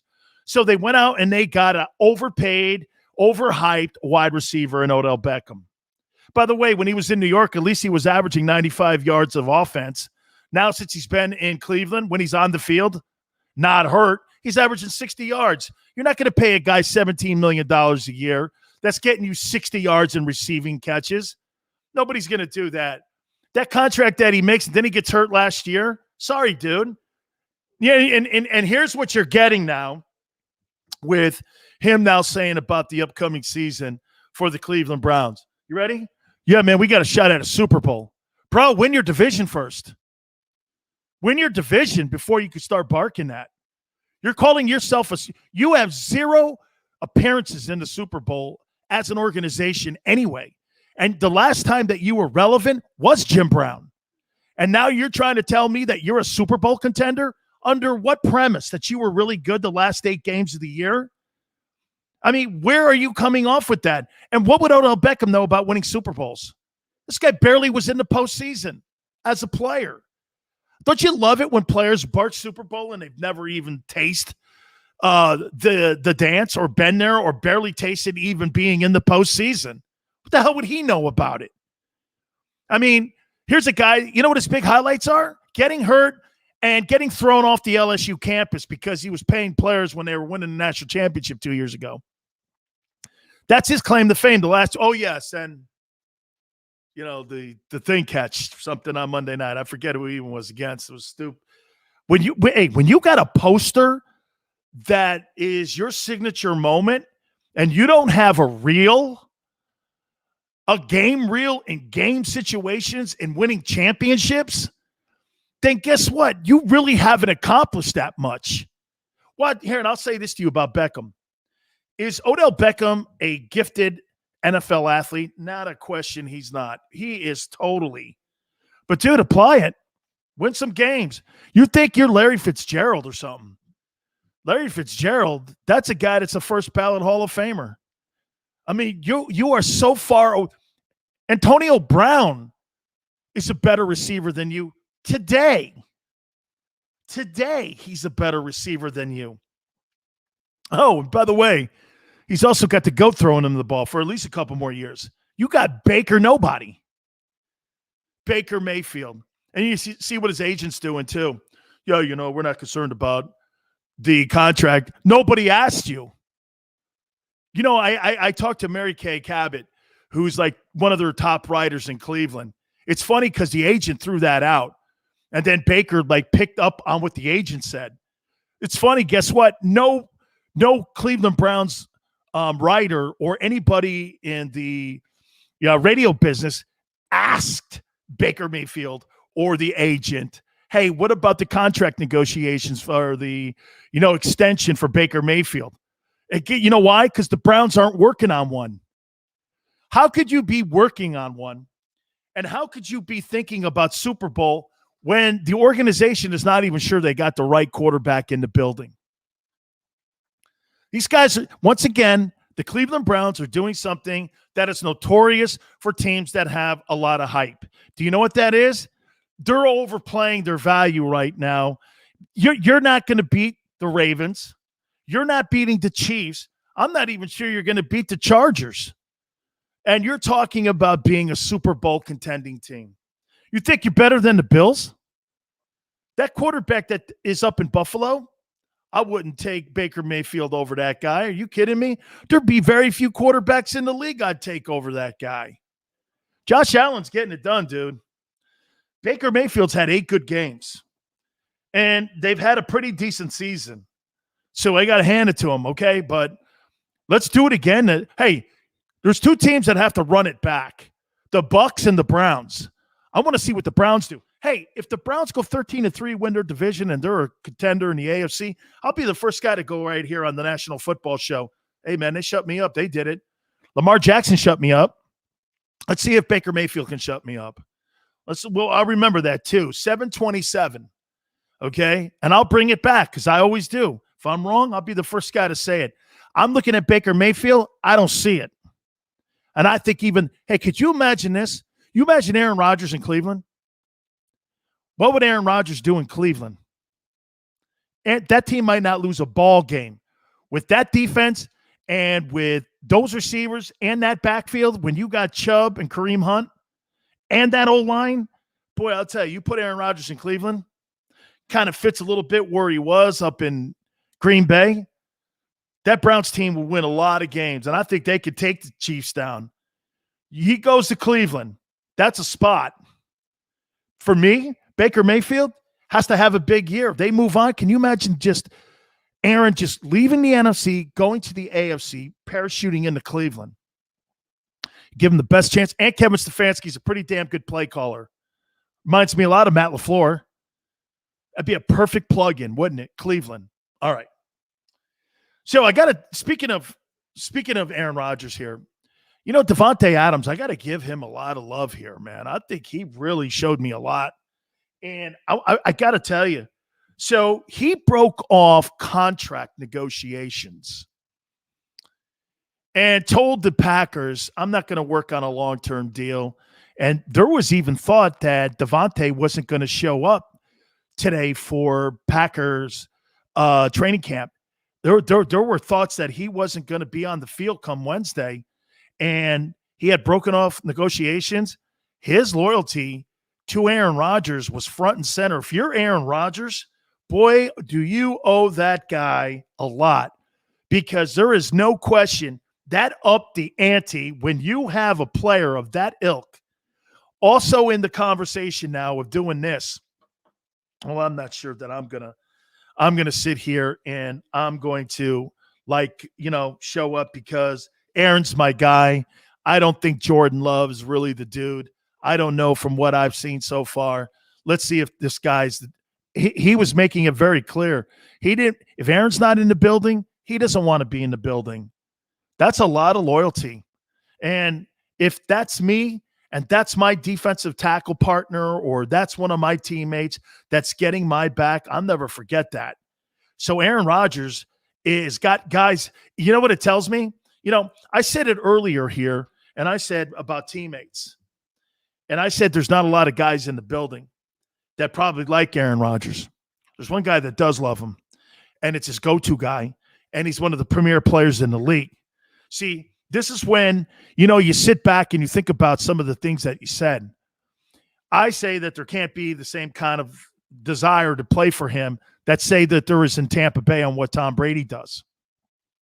But at the end of the day here, let's roll this back here and give us what the facts and realities are. Davante Adams cut off contract negotiations and long-term contract talks. Why did he do that? Well, because he wanted to be loyal to his quarterback, because his quarterback was having a bitching match with Mark Murphy and the Packers. And so he showed incredible loyalty to Aaron Rodgers. Now, that goes against everything that I said when it comes to teammates in that locker room, doesn't it? It's one thing for Sileo to be barking here and saying those things. It's another thing to hear him say this. Okay, hey, man, let's look at it this way here, that there's no doubt inside that locker room that there's guys in that locker room that like Aaron Rodgers, and most importantly, it was Davante Adams. So we'll see how this plays out. I brought that storyline up. Remember how that whole KD thing worked out in Golden State when he was there in his final year? That thing wasn't good looking at all. We'll see how this plays out here over the next couple months here. What if they get out to a crappy start, which is likely because of that schedule? Not going to be Nostradamus and sit there and say that I know that these guys are going to not win 13 ball games this year. But what I am going to say is that they do got a tougher putt because of the fact that they had great success last year, which means you usually have a really tougher schedule. So we'll see. But it's going to be an interesting dynamic. All right, let's move on to this. I don't think that we can do a show without bringing up some type of questions that have been asked. How about this? Let's throw this out there to all the football fans. Do you think football players should be asked questions about vaccinations? I get guys telling me football fans aren't interested in vaccinations. I agree. When a person tunes on a radio show, a show like this, a TV show, watching a game, I don't want to hear about what's going on in D.C. I completely 1 billion% subscribe to that. However, when the stars of your league that you love and you embrace are asked these questions by the sports media, don't you think there's an obligation to answer, or do you think there's not an obligation to answer? Like Dak Prescott here was asked again today in Oxnard whether or not he was vaccinated. And now with the CDC coming out saying that people who are vaccinated this coming fall in schools 1 through 12 will have to wear masks inside. So what they've done from 3 months ago when they said they didn't have to, they've moved the yardsticks on these athletes now, and they've moved the yardsticks on fans. Again, I'm not trying to bore you here, but this is part of the dynamic and the conversation going forward into the fall. Because as a fan, when I show up to these facilities and I show up to these stadiums, I show up to Lincoln Financial, or I show up to MetLife, or I show up to any of these places like Heinz Field. If the players don't have to answer that question, why should you? Why should you? If there's a player like Josh Allen who's made it very clear that he's not vaccinated, and I don't know, does he have to wear a mask outside now? Are we going to go back to that? There's no constitutional law that says you have to do this. How is the league going to handle this moving forward? The face of the Dallas Cowboys is not answering. He's quoting these HIPAA laws where, like, I'm paraphrasing it here, that you don't have to disclose anything in your medical health records or your medical health history. How are you getting around this? And You know that the lamestream, and I said lamestream media, is going to be throwing this around as clickbait, and that the league is now in a position. Watch this. Do I stay neutral? Do I go on the side of the conservatives or liberals in this conversation? By the way, I don't think there is a side. I think if Americans are getting sick, I don't think there's a political issue in this. I think people have to do the right thing for their family.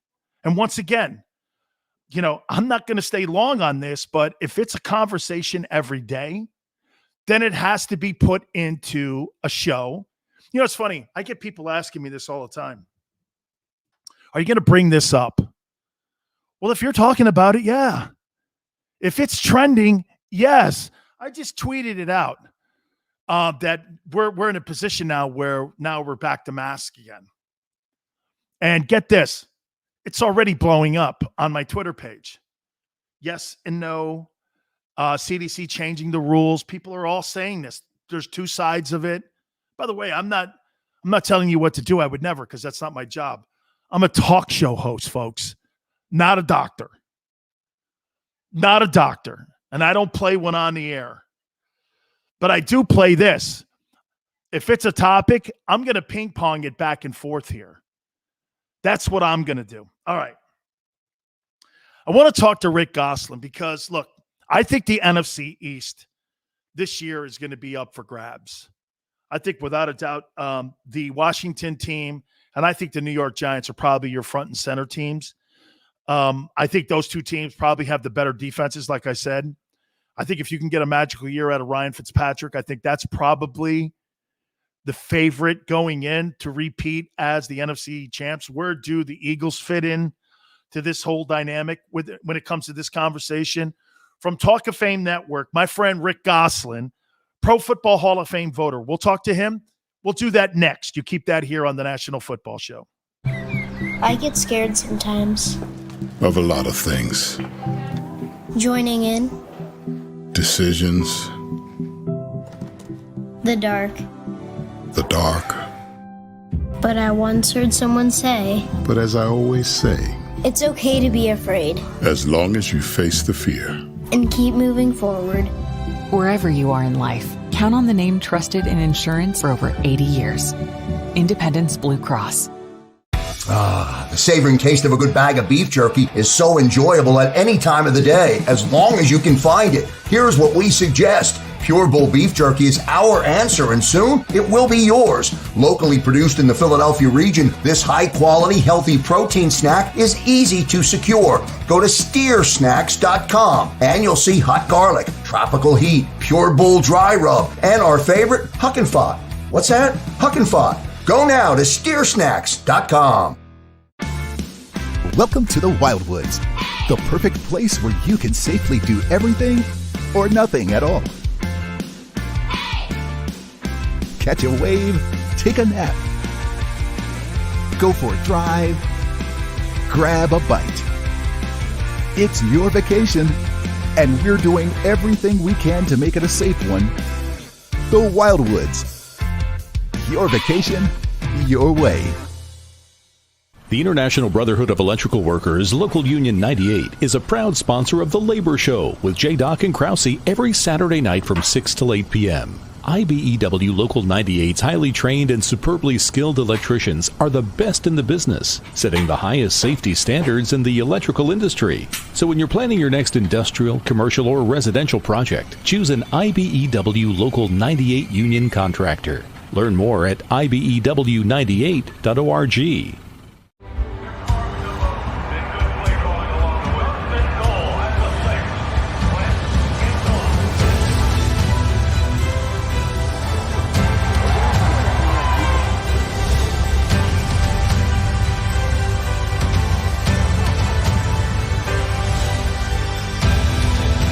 Field of life, First Trust Bank is there for you.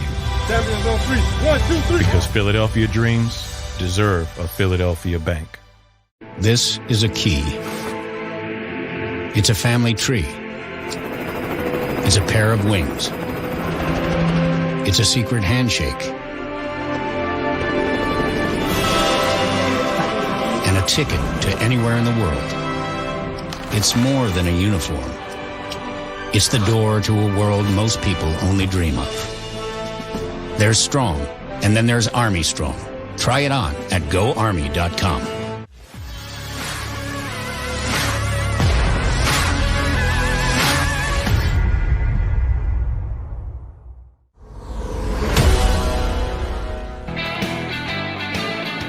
Welcome back to the National Football Show. Dan Sileo here.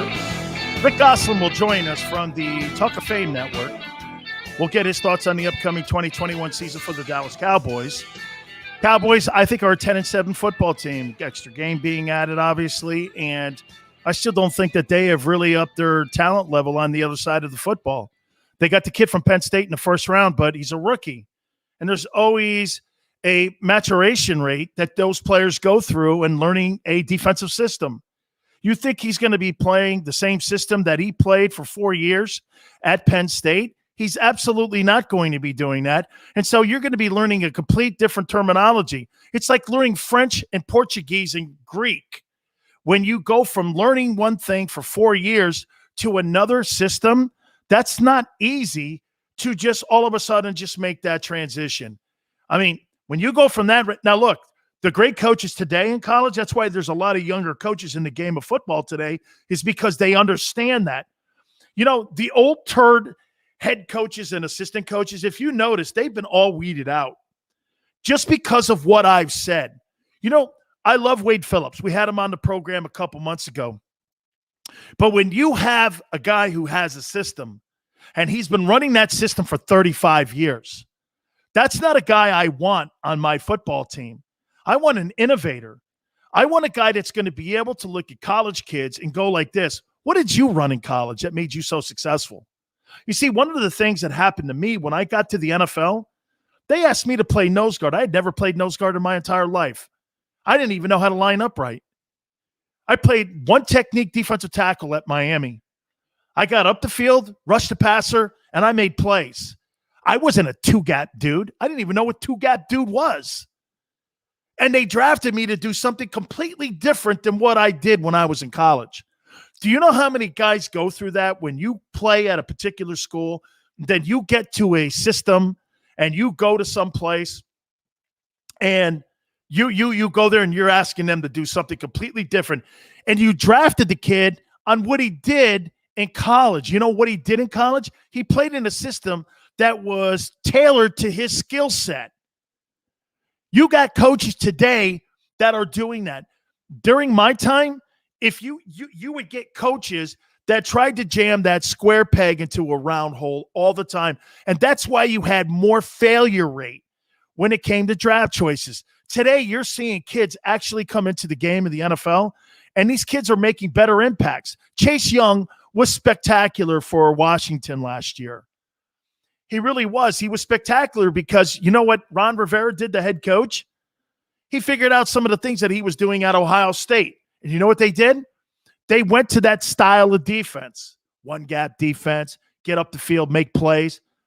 When you hold guys back because of your mentality or the way that you did things, that's a remedy for failure. It's like hiring somebody, like even in a sales department. Guy's really successful, and he's got a system on how he makes these great sales, right? You hire him, and all of a sudden you got a way of doing things and how you run your department. You wonder why that guy's not having success. That's on you as failure as a coach. That's not, so to speak, on the kid. Now, look, if you see a kid and he sucks and you know he sucks and he doesn't have the skill set to play, you could figure it out after a few practices. Maybe this ain't cutting it out for this kid. But let's try to put him in a position to win. Coaches back in the day didn't do that. They looked at a kid and they would go like this: well, he sucks. He's not good. That's why you had so much failure rate at quarterback. I mean, look at the kids that are coming into the game today at the quarterback position, especially. These kids are all succeeding because the coaches will go like this.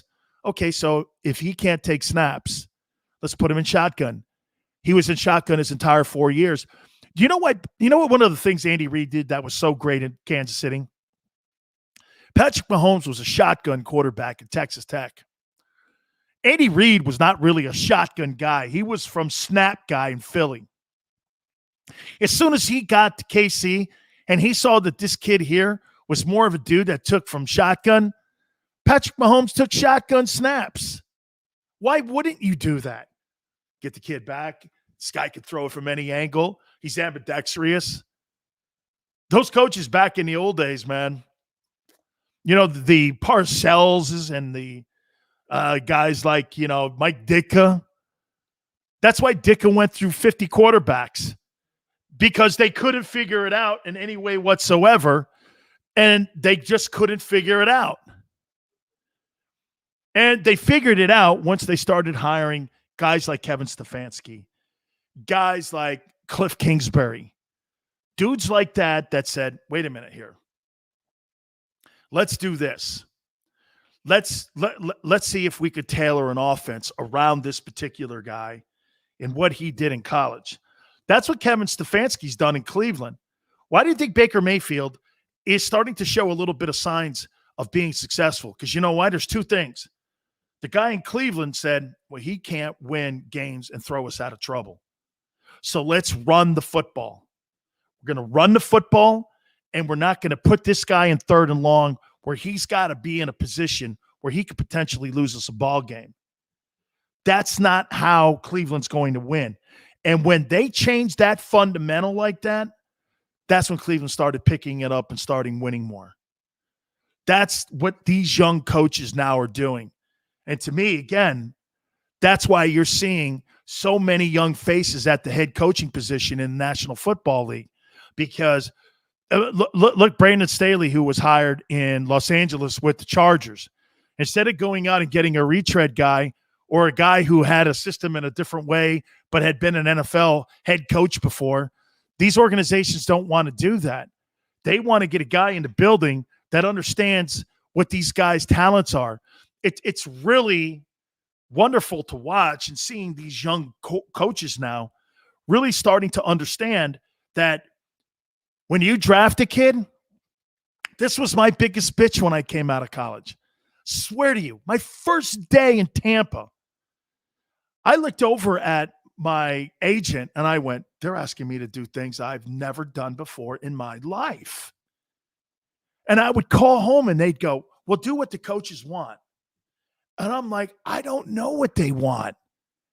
It didn't matter how long I stood.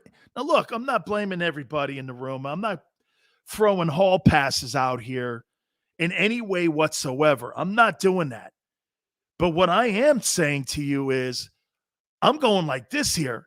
I got in that building. I'll never forget, Mike Dubose was my D-line coach.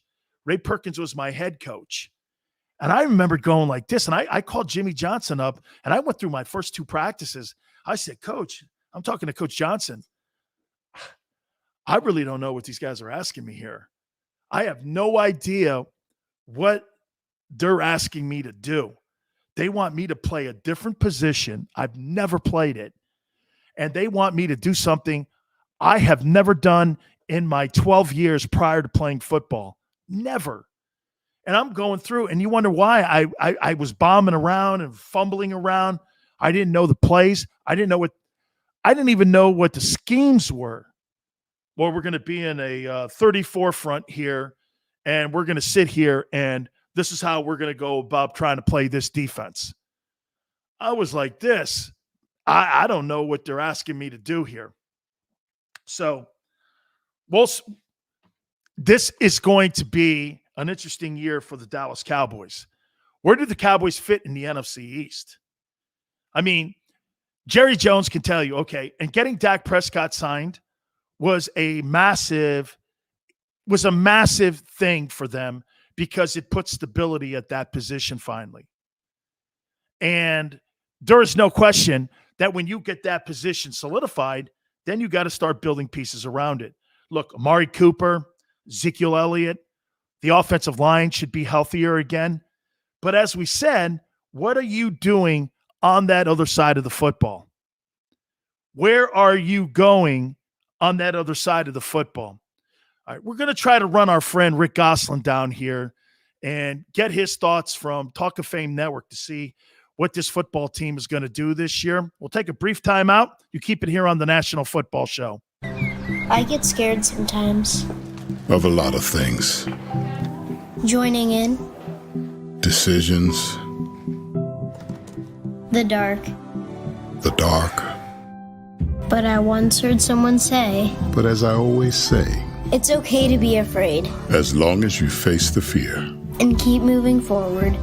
Wherever you are in life, count on the name trusted in insurance for over 80 years. Independence Blue Cross. The savoring taste of a good bag of beef jerky is so enjoyable at any time of the day, as long as you can find it. Here's what we suggest. Pure Bull Beef Jerky is our answer, and soon it will be yours. Locally produced in the Philadelphia region, this high-quality, healthy protein snack is easy to secure. Go to steersnacks.com, and you'll see hot garlic, tropical heat, Pure Bull dry rub, and our favorite, Huck and Fod. What's that? Huck and Fod. Go now to steersnacks.com. Welcome to the Wildwoods, the perfect place where you can safely do everything or nothing at all. Catch a wave, take a nap, go for a drive, grab a bite. It's your vacation, and we're doing everything we can to make it a safe one. The Wildwoods. Your vacation, your way. The International Brotherhood of Electrical Workers, Local Union 98, is a proud sponsor of The Labor Show with J. Doc and Krause every Saturday night from 6 to 8 p.m. IBEW Local 98's highly trained and superbly skilled electricians are the best in the business, setting the highest safety standards in the electrical industry. So when you're planning your next industrial, commercial, or residential project, choose an IBEW Local 98 union contractor. Learn more at ibew98.org.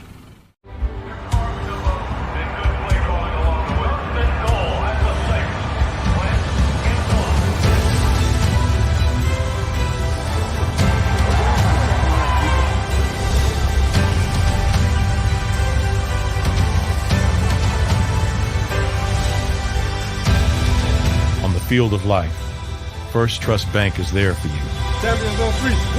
Because Philadelphia dreams deserve a Philadelphia bank. This is a key.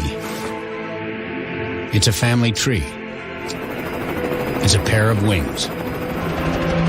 It's a secret handshake. And a ticket to anywhere in the world. It's more than a uniform. It's the door to a world most people only dream of. There's Strong, and then there's Army Strong. Try it on at GoArmy.com.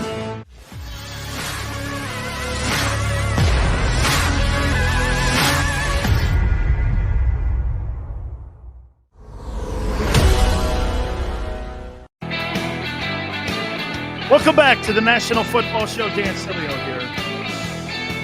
I got to tell you, man, I love my friend Rick Gosselin from Talk of Fame Network, Pro Football Hall of Fame voter. And I'm going to start him off as we bring in our friend Rick Gosselin here from Talk of Fame Network. I'm going to start this out with you here, Rick. When I saw that story the other day and I saw that highlight from Jerry Jones talking about how he effed it up, my head hit the floor. My jaw was open the whole time. I text Jimmy Johnson and I said, had you ever heard this Barry Switzer story, or did you know anything about this? His one word was unbelievable. I mean, Rick, I don't think this is getting enough pub, but how incredible this is that Jerry finally, after all these years, has admitted it. I couldn't wait to get you on what you thought, because you were there for the whole journey. He hasn't won since Jimmy left, essentially. I mean, Jimmy built a team that won 3 Super Bowls, and in the last 25 years, there hasn't been an NFC playoff, title game playoff appearance or, a Super Bowl. And they've not been the same since Jimmy left. Jimmy built the team, Jimmy coached the team, and when he left, they kind of lost their way. As the stars got older, the triplets got older, Michael and Troy and Emmett and some of the great players left. They never really replaced those players. So, yeah, he did it. I mean, we've known for 25 years he screwed it up. He finally admitted it.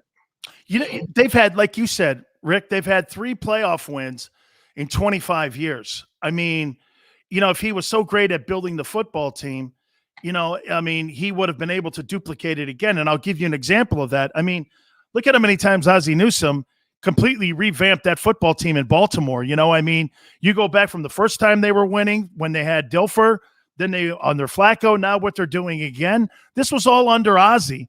And Ozzie revamped that thing 3 different times, and they won 3 different times. So, I mean, but again, Ozzie was special. I mean, I liked Jimmy was special as a talent evaluator, and so was Ozzie. I spent a lot of time for 20 years doing drafts, and it always amazed me, no matter where the Ravens were drafting, a good player always slid to him. Ray Lewis is at 27, Ed Reed at 26, Todd Heap at 31, Ben Grubbs at 24, I think. It's amazing. They're drafting at the end of the round, and they're getting players that are multi-Pro Bowl guys, Hall of Fame candidates. That's why you win. It's talent procurement. Jimmy was among the best I'd ever seen. I mean, his drafts, getting the Leon Letts and the Larry Browns, on the second day of the draft. I mean, the reason they won, a lot of coaches could have done what Jimmy did as a coach with that talent. But he's the guy that built that team. And very few coaches could have done that. And that's what separates, the Cowboys then from the Cowboys now. They don't have that guy that knows what a player looks like. Ozzie Newsome was one of the 2 or 3 best GMs in the history of the game. Do you think that Jerry Jones ever has, I don't want to say the courage, but do you think he ever has, because that admittance that he's failed this organization by not keeping the guys together, Jimmy Johnson and Jerry Jones, you think there's going to be a time we're going to see Jimmy Johnson honored in the Ring of Honor at Cowboy Stadium? Yeah, no question. They have to put him in. I mean, now that you're in the Hall of Fame, that used to be the rule under Tex Schramm. You got in the Ring of Honor when you got in the Hall of Fame, and then they kind of got away from that. But now, I think both Jimmy and Jerry know that at some point, probably next year, probably 2022, Jimmy going to Ring of Honor. Although Jimmy's got to get his ring, his Hall of Fame ring. That would have been an opportune time, whatever that game is, to put him in that night. But we'll see. I'm not sure if Jerry's quite to that point yet. Who do you think is more revered in the end, Rick, as a Cowboy fan out there that's listening to you right now? Tom Landry or Jimmy Johnson? Jimmy Johnson's got those 3 rings. Well, that's a tough one. I think Landry, because of the longevity and the fact that he was fired, he didn't leave of his own volition. There's still a great love for Landry. There are streets in this town named for Landry, and there are no streets named after Jimmy Johnson yet. So I think right now I'd say Landry. Jimmy going to Hall of Fame, that changes things a little bit because now you got 2 Hall of Fame coaches. Jimmy, no doubt, he's loved in this town. He brought him. He resurrected that franchise from the dead, won 3 championships. But Landry was here for so many years. I still go with Landry. How about this, Rick? No matter what I do, and no matter how I keep trying to pimp this to my wife, I'm like, I'm a Jimmy Johnson guy. My wife goes like this. Well, she lived in Dallas, and she's like, well, I'm a Tom Landry guy, and I'll always be a Tom Landry guy. Let me move on to Dak Prescott. How is the Dallas media handling this vaccination stuff with him, where he's now quoting HIPAA laws and not really directly answering the question? Not that he has to, he doesn't have to, but with the league now coming down on unvaccinated players, it's given the impression that he's not a vaccinated player. He's the highest paid guy in the league. He's the face of the biggest franchise in the world. How is that being received by the Dallas media? And how do you think that's being received around the country? Well, I don't know that he is vaccinated or not vaccinated. He hasn't told us. He could very well be vaccinated, and by not taking a stand, doesn't want to put any teammates that aren't vaccinated on the spot. I think he's being very diplomatic about it, whether he's vaccinated or not. They love him here. I mean, he's now the highest paid player in the NFL, and he's healthy. As long as he's healthy and not missing games from COVID, I think he can do no wrong. And the media has got kid gloves. They know what Dak Prescott means to this team, and it's all been good. When he initially came out and said he didn't want to comment, there was criticism. And anytime anybody in this league comes out and says he's not vaccinated, they're criticized. So he's not subjecting himself to that. But I think he was being very diplomatic there. I don't know if he is or is not vaccinated, but I think as a good leader of the team, he didn't put any of his teammates on the spot. You know, I got to say this about Mike McCarthy, and I'm learning a lot about Mike McCarthy through the actions of Aaron Rodgers in Green Bay. That couldn't have been that easy to handle a guy. And this is coming from a defensive tackle, Rick, who's always whining and crying and needs a tissue. And he's always bitching and stuff. And my wife says, hey, look, these big-time stars, they need to be patted on the head and maybe pampered a little bit. So maybe I'm coming from a different angle here. But, I mean, he had to handle that. I mean, you think we're going to get more of a comfort zone this year with Mike McCarthy? 1 year removed, COVID had to play a lot into it. You're the head coach of the Dallas Cowboys. You think he's more in a comfort zone this year going forward into this year? Yeah, without question. He had an off-season program. For one, he feels better about what he has. He's got a better feel for the players on this roster and what they can do. I think you're going to see a little bit of different team. I know they want to get Elliott more involved. But that's still the great mystery to me last year. Prescott goes down, and when you lose your quarterback, you shift the burden to the running back. He's going to carry your team. Yet he got less work. In 3 of his first 4 seasons, he was the 300 carry back. Last year, he's at 244. In the final 11 games without Dak, he only had 1 game where he got 20 carries. When you got a big physical pounder like Elliott, he gets better, like Emmett. He gets better the more he carries the ball. Second half, 23rd, 24th, 25th carry of a game, defenses don't want to tackle him. But they never gave Elliott a chance to get out of the blocks and really warm him up. You know, you can't be dominant and play as a running back when you get the ball 10 times a game. And he had a couple 10 and 12 carry games. And it boggled my mind. Why aren't they running him? And I think there'll be a greater commitment this year to keep Elliott involved because they're going to throw the ball. But if Elliott's rolling, that pass rush comes a little bit slower when you got that big horse coming at you. Man, you bring a great point up about Emmett. You know, we played against him in college, obviously, when he was at Florida, when Jimmy and I were at Miami. And then obviously he's you know what, Rick, I'll tell you, there's been other backs in the NFL. And to me personally, I think Eric Dickerson's the greatest talent that I've ever played against. That guy just runs through the line of scrimmage and he had world-class speed. I know he was upright, but man, he was just a flash. And here was Emmett, 5 yards, 3 yards, 15 yards, 18 yards, 6 yards, 5 yards. I never saw a minus play, but it was always 5. Then you looked up, he had 155 yards and 28 carries, and the Cowboys had run the clock off you. And it was like incredible.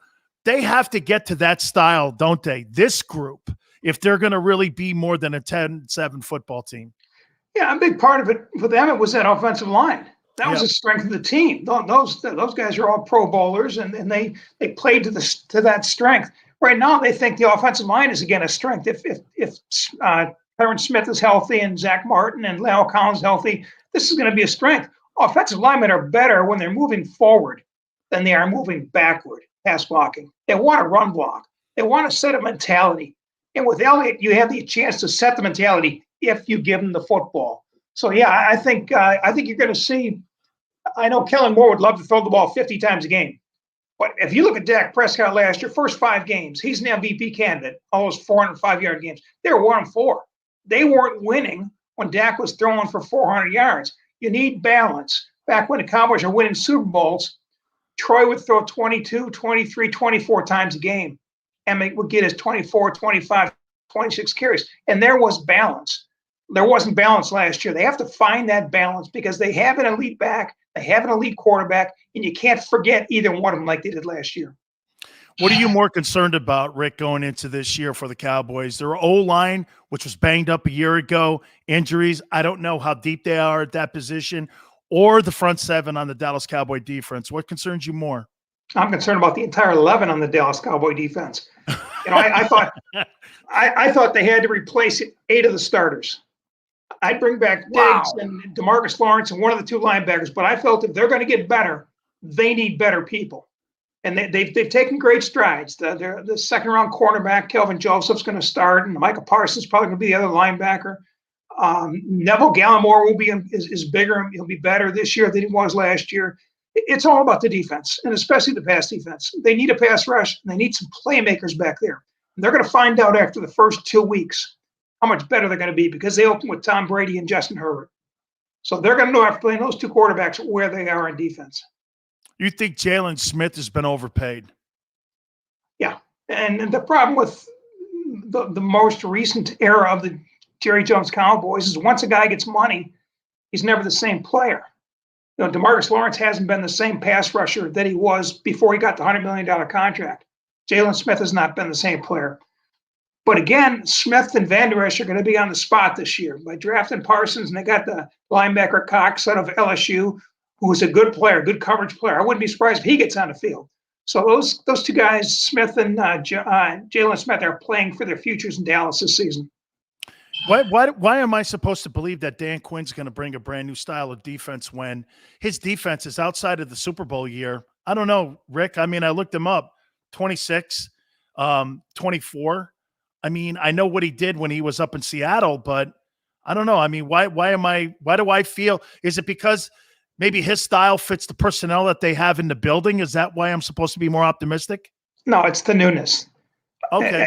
It was tiring for me to hear all the players blame Mike Nolan for all the woes in the defense last year. They put at the lap Mike Nolan and fired him. It wasn't Mike Nolan. These guys were underachieving. These big money guys, they weren't playing to the level of their money. This defense was terrible last year, one of the worst in franchise history. There are 11 guys on the field that have to execute the plan. Didn't execute the plan. So the excitement now is because of the newness. Well, good news. Mike Nolan, he was a problem. He's gone. Dan Quinn, he's the solution. He's here now. We don't know that. As you know, great coaches have great players. Players make the coaches. And I look at the Hall of Fame. Every coach in the Hall of Fame was a one-quarterback coach. You know, Paul Brown, Otto Graham, Lombardi Starr, Noel Bradshaw, Walsh Montana, Jimmy Troy. Players make the coach. If they get him some players, he'll be a good defensive coach again. He had great defensive talent in Seattle. He didn't in Atlanta. I got to show you something. You bring up the Hall of Fame. Hey, by the way, are you going this year or because of COVID, are you staying behind? Would I miss 3 parties? No, especially not you. I want to show you something. Watch this. You're going to appreciate this more than anybody because Mark Gastineau sent this to me. You ready? Okay. Nice. It's a sack machine, and it's signed by Klecko, Abdul Salam, right there. Abdul Salam, right there. Signed by Marty Lyons. Let me see here. Hold on. There we go. Marty Lyons, right there. And signed by Mark himself. Yeah. Nice. Collector's item. You got to frame that. Where do you rank that defensive line in history? Well, that was pretty good. Purple people eaters. The Doomsday defense, fearsome foursome. Kansas City Chiefs of '69. Oh, yeah. Cannon, Culp, Jerry Mays. Bobby Bell. The Bears, that Bear front. Dent, McMichael, Hampton. Doomsday? Certainly Doomsday is up there. That's probably in the top 10, top 12. You know, you judge greatness by championships, and there are no championships there. So that's kind of the one fly in the ointment. But they could bring it. That sack exchange, they went after the quarterback pretty good. They had 2 guys on the D-line get 20 sacks. Yeah, that's impressive. That's impressive. Absolutely. Hey, hey, Rick, finally here on the Hall of Fame. Sure. When are you guys going to look at the sack records? And is it because you can't? I know I saw something with the NFL Reference. They put it out there. They kind of like unofficially, and it moved Jack Youngblood up to 6th place in all-time sacks because they counted all of his sacks. Is it just because you guys can't go back because of the records weren't kept officially when it came to that number, the sack number, that you can't go back to like my uncle's era, Robustelli's era, because he was a former MVP, and I only saw 50-some-odd sacks, and I think you guys went, or not you guys, but the reference guide went only to 67. So I was just curious, or 63, I think you guys went to. Is it just because that's such an obscure number back in the day? I've been using the tourney list for probably 10, 15 years. He's got the entire list. He's got virtually anybody that's had a sack since 1960 on this list. So I've been using that. Yeah, I've always known the Deacons in the top 5 and Jack Youngblood's in the top 10. So I don't.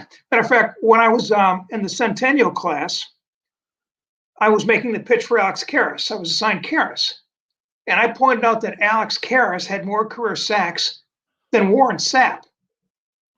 Sapp was the first ballot. Karras was one of 3 all-decade tackles in the '60s, and he'd never been a finalist because he never won. Warren Sapp got a ring. But I used the Karras numbers 4 or 5 years ago in a meeting.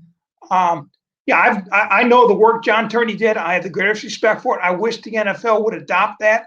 They act like a sack didn't happen before 1982. They act like those 22 sack seasons by Deacon Jones didn't count.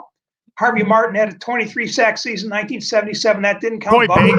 Coy Bacon had a big year, right? Bubba Baker had a 22.5 sack season. What great pass rushers that have never been recognized because the NFL will have not acknowledged that they had sacks. But I've been using that list for the last 10, 15 years. And what that does, though, Rick, is it kind of hampers your evaluation on Hall of Fame voting. That's where I'm going with it. If you're not counting statistics on guys who may be those borderline Hall of Fame guys like Gastineau or Klecko or Coy Bacon or whomever, these guys who had these big years. I mean, Bubba Baker. I mean, like, it does that takes away the evaluating of the Hall of Fame for you. And I think it just adds another element, frankly. Like I said, these guys are on the senior pool. I got a list of 80 names of seniors that need to be discussed. Bacon's on there, Bubba Baker's on there, Klecko's on there, Gastineau's on there. We're getting to bring out one a year. I mean, you can't break up this logjam of 80 worthy candidates when you're bringing out one a year. So I'm aware of all these guys. I know their sack numbers. They're all still in play in my eyes, maybe not in Hall of Fame's eyes, but in my eyes. And I think the sack numbers, I think, help the candidacies of a lot of players. Hey, finally here, I know that you're a big part of, Drew Pearson going into the Hall of Fame. Is there a guy that you're looking at now that there's a case for that? Because like you said, the Ed Whites of the world and all these other guys that are on that list, there's so many players that it's a logjam now. Is there somebody that you're circling right now that you're trying to make a case for that belongs in the Pro Football Hall of Fame? Well, there are two players from the Bengals, Ken Anderson and Ken Riley. Ken Anderson is probably the best quarterback not in. Florida A&M's finest, right? Oh, my God. What a great coach, too. Yeah, and Ken Riley, 65 career interceptions. That's second among pure cornerbacks in interceptions. He's never been discussed. The Hall of Fame should be about production, not reputation. How can you not discuss a guy who intercepted 65 passes, all at cornerback? You know, the Rod Woodsons and the Charles Woodsons and the Ronnie Lots all washed into safety and got a lot of interceptions at safety. Ken Riley got all 65 at corner. The year he retired, he had 9. How has this guy never been discussed? He was the runner-up last year to Pearson. And the Bengals, they've been around since, 67? They have one player in the Hall of Fame, Anthony Munoz. This has been a franchise that's gone to 2 Super Bowls. They've had good teams and good players. But for whatever reason, they've been ignored. And if one of the 2 Kens came out of this committee this summer, I'd be happy with that. Absolutely. I love talking this stuff with you so much. I so revere the Hall of Fame, and I love the process, and I love that you guys take care of all the players and doing your due diligence to try to get everybody that's worthy to go into that place. Thank you so much, Rick. I appreciate it, my friend. See you at the party. You got it. That is my friend, Rick Gosselin, part of the Hall of Fame Network, and also, again, without a doubt there, too, takes care of it. Thank you. I appreciate it, Rick. Thank you, my friend. All right. So, yeah, I mean, there are so many guys that are worthy and worthy consideration. I just showed you a jersey here with 2 guys that when you look at their sack totals, like I told you, I mean, Joe Klecko made the Pro Bowl at nose guard, defensive tackle, and at defensive end. And I believe, if I'm not mistaken, I think he had 2 seasons of 20 sacks. I think Gastineau had 3 years of 20 sack seasons. And this was back in an era when you threw the ball 25 times a game. You didn't throw the ball 50 times like you do today in the game. You just don't. And so, massive logjam. Yeah, I liked what he said about the Cowboys. Did you hear what he said, too? When you're talking or replacing 8 or 9 guys on the defensive side of the football. And you think that all of a sudden in an offseason is going to rectify the fact that your football team last year was giving up a boatload of yards, a boatload of points. Make no mistake about it. Last year's Dallas Cowboy defense was probably the worst defense, and this even includes the Jimmy Johnson 1-15 season, where that defense was just giving up a boatload of yards. Here, I'll say it to you here, not my prediction with the Cowboys this year. I think they're going to score a lot of points, but I think they're going to surrender a lot of points. And you're going to see a 10-7 team. Can they catch magic in a bottle and maybe win that division? It's all going to be on the back of Ezekiel Elliott, really not Dak Prescott, in my opinion. All right. Want to thank Ben Krause. Thank you. Want to thank my guy, Cal. Cal, great job as always. By the way, if you missed any of the show, please do me a favor. Go over to the JAKIB Media channel. You can share it, like it. You can catch us each and every single day here on the National Football Show going 4 to 6 Eastern time. Till tomorrow, we'll catch you on the flip side.